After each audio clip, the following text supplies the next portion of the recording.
Ladies and gentlemen, good morning again. It's 11:30, day 2 at K22, and we're at our second creator talk for today. We're going to talk about nothing less than passion for perfection for very small parts, and I'm happy that I'm joined by Ivy Fang from the PPA team of BASF and Andreas Stockheim.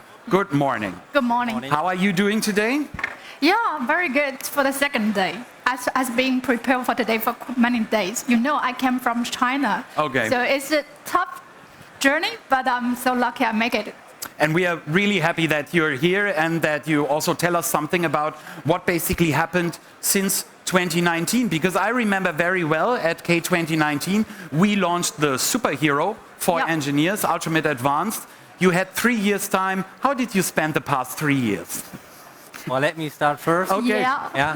So refresh your memory. I think that was 2016 when we launched the Advanced N. Oh, really? Yeah. Yeah.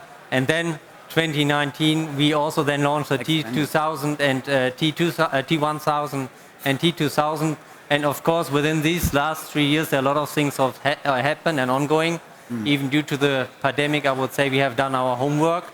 So nowadays, we can say we have 5 different product families within PPA, as we have the Advanced N, the T1000, T2000, T-Care R, and coming from the acquisition, we now can offer also the 1J and Red J within our PPA portfolio, so which is quite a lot. So all these products have been developed, so we have roughly commercialized around 60 different PPA products, which is a lot, all specialized products for all the upcoming trends as electrification, e-mobility, miniaturization.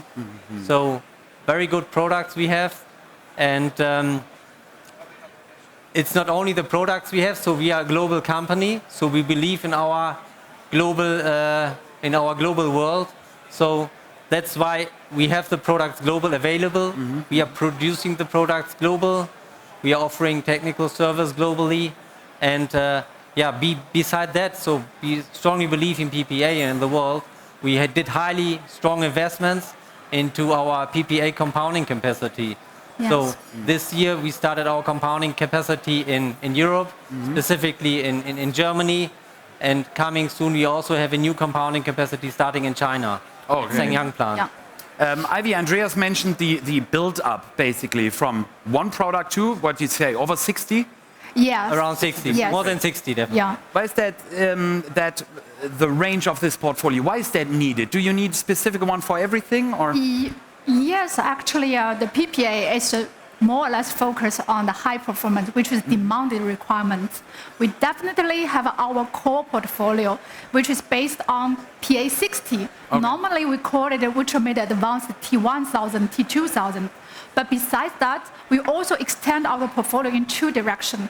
One of the direction is really bring this product in a super level with less moisture uptake, with better retention of all kinds of properties of the humidity under the condition of the humidity conditions. And this is one direction. Another direction is we consider most of the high performance material is relatively slightly challenging. I would not call that too much in the processing. So we do invest quite a lot of things about how to define our portfolio, which is relatively easy to processing. So extend that portfolio to the one, Ultimate One, which has a relatively low melt temperature. You can easily mold it, but it still keeps the quite good performance of aromatic polymers.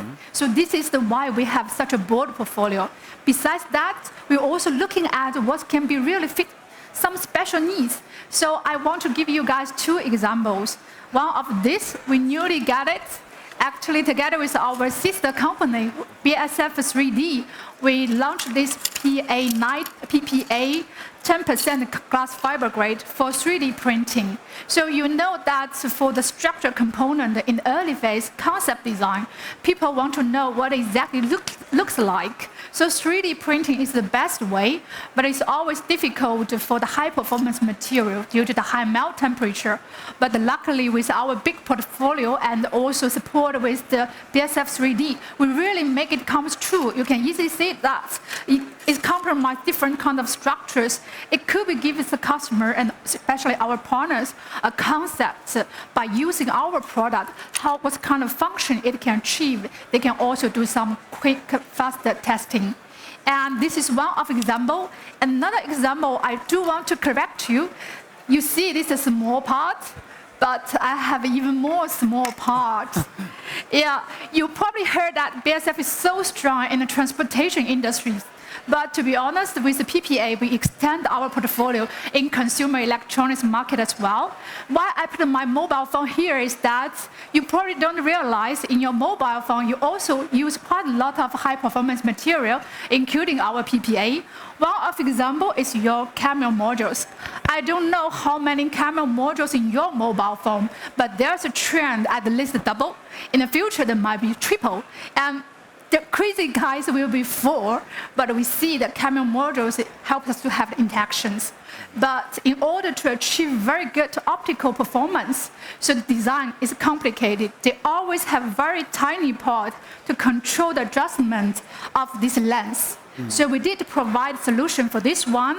I want to show you this part, but it's too tiny. Another tiny part is in your charging ports, because it's nowadays, it's not only the power charging, but you also do the data communication. This is also need the high temperature polyimide because you need to fulfill the miniaturization in the future with better processing condition of different processing, assembling processing. So I hope you use these 2 examples that you know at least PPA is not the standardized product. We always develop our portfolio based on the application, based on the needs from our customer. So that's the reason we have really broad portfolio.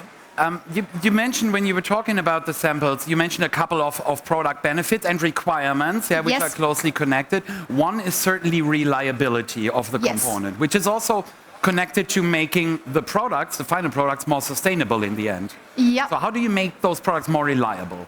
Yeah, maybe I take reliable, then you take sustainable, okay? You can start, I can take it up. Yeah, sure, thank you. Then I really want to leave this part. So I already take one example about the mobile phone. And you can also see we have very good base about the battery. This is a very important component in mobility. So that's also the things that we need to look at the durability.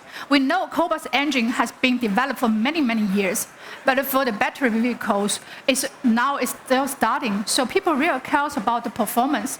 Why we see reliability is so important is that we spend such a kind of efforts to design this product. We do want to use its product for a longer time instead of generate too much waste. Otherwise, it's not sustainable. And how to achieve that? We really deep dive the needs from these key components, at least based on our understanding, in order to achieve the reliability. First things, we must understand how to improve the efficiency of this whole system with more compact design, with a lightweight material. Another thing we care about how to develop products which can fulfill the most demanding criteria. For example, with exposure to the heat, more than 150, even 170, and also with the exposure to all kinds of chemicals. And last but the most important for this part is electrical insulation. Nobody wants to have any conductions to your battery, so that's the reason plastic is used to really control the electrical insulation. Our product can return the best electrical insulation at different conditions, and we do want to justify it, and also has been recognized by our partner. Okay. I can hardly imagine that Ivy left anything up for you now to say. Huh? Yeah, a little bit. Ivy always find something. Yeah, I'm so eager to say. Let's hear it.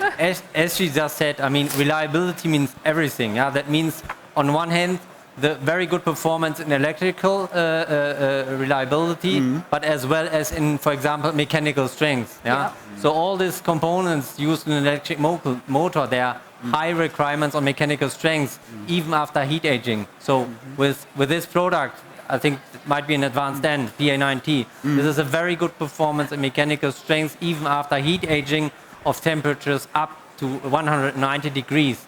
And beside that, I mean, you can see most of these kind of components are mixed with metal. So CLT is also a very important value for engineering plastics.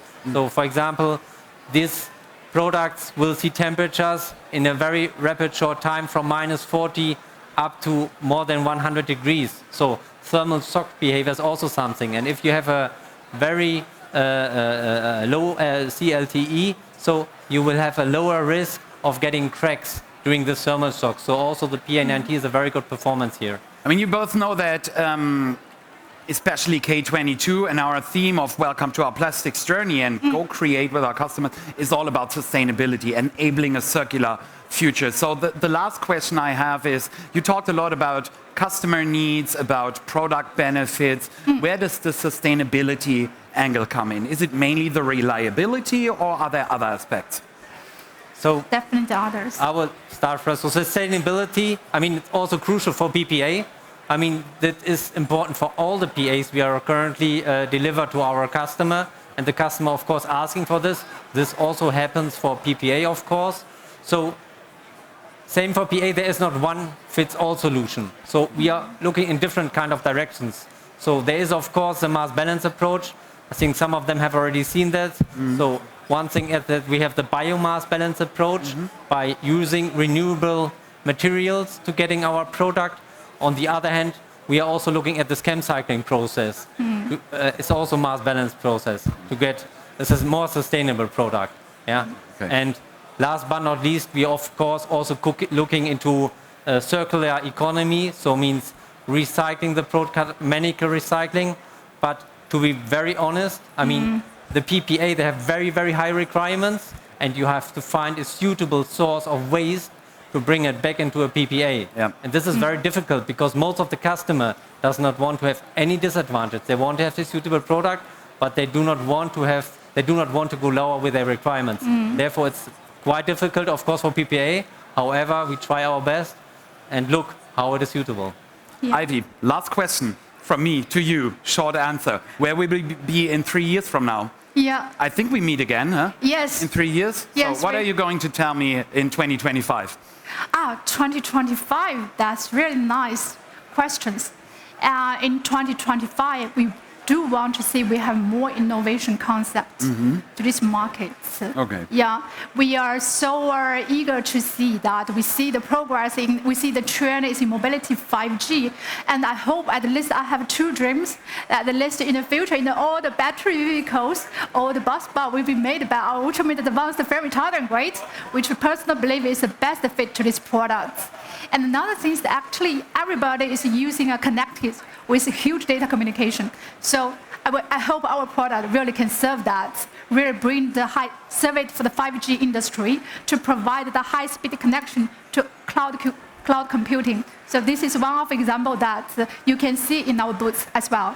Fantastic. So we have something to look forward to for 2025. We'll see if your dreams come true. Until then, you continue creating new products, new applications together with our customers. Yes. Ivy and Andreas, thank you very much for this creator talk. You'll be around in the PPA corner. Happy to take any questions. Thank you. Thank you. Thank you. BASF. We create chemistry.